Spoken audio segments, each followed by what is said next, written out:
నీకు 24 గంటలు టైం ఇవ్వబడింది అంటే నువ్వు భారతదేశంలో ఉండి నీకు 24 గంటలు నీకు ఇవ్వబడింది అంటే నీ క్రైస్తవ జీవితంలో దాంట్లో నీ పనులు, నీ తిండి, నీ కుటుంబము, నీ ఉద్యోగము కంటే అంతకంటే నీ కొరకు ప్రాణం పెట్టిన జీవం గల దేవుడిని గురించిన జ్ఞానం సంపాదించుకోవడానికి నీకు 24 అవర్స్ టైం ఇవ్వబడింది. 24 గంటలు, more than your family, more than your job, more than anything. అసలు 24 గంటలు దేవుడు ఆయన గురించి తెలుసుకోవడానికి నాకు ఇచ్చాడు అన్న అవగాహన కలిగి ఉండాలి ఫస్ట్. అలా కాకుండా నేను అన్నిటినీ బ్యాలెన్స్ చేసుకోవాలని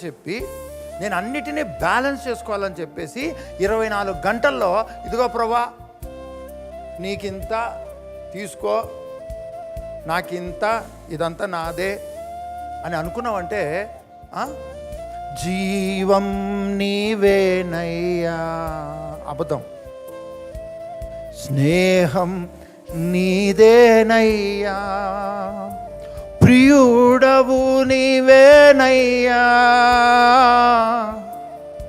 సర్వస్వం నీవేనయ్యా.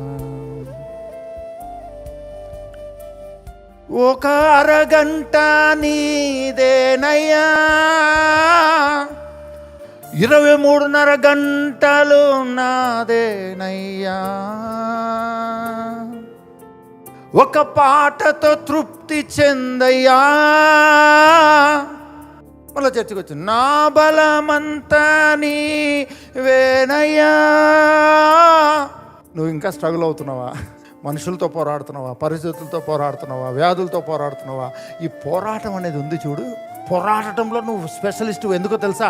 జయించడంలో స్పెషలిస్టు కాబట్టి, పరిష్కారాలు పొందుకోవడంలో నువ్వు స్పెషలిస్టు కాబట్టి నీకు పోరాటాలు పెద్ద లెక్కలేదు. ఆ స్థితిలోకి నీ క్రైస్తవ జీవితాన్ని నువ్వు తెచ్చుకోగలుగుతున్నావా లేదా?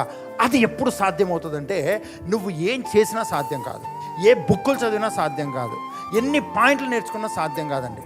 ఈ బైబిల్తో నీకు సహవాసం ఇంపార్టెంట్. ఈ బైబిల్తో నీకు నువ్వు ఎంత మొరపెట్టి కన్నీరు గార్చినా సరే వేస్ట్. ఎందుకో తెలుసా? ఆల్రెడీ బైబిల్ నీకు ఇచ్చాడు దేవుడు. ఆల్రెడీ బైబిల్ ద్వారా, వాక్యం ద్వారా నీకు కనపడుతున్నాడు. ఈ వాక్యంలో నుంచి నువ్వు ఆయన తెలుసుకునే ప్రయత్నం చేయకుండా గుడ్డిగా అన్యుల వల్లే నేను చేస్తాను, విస్తారంగా మాట్లాడతాను, ఇంకా అడుగుతాను, ఇంకా ఆయన అద్భుతం చేస్తాడు అంటే మీ పిల్లలకు మీరు ఏం చేస్తారో దేవుడు మీకు అదే చేస్తాడని.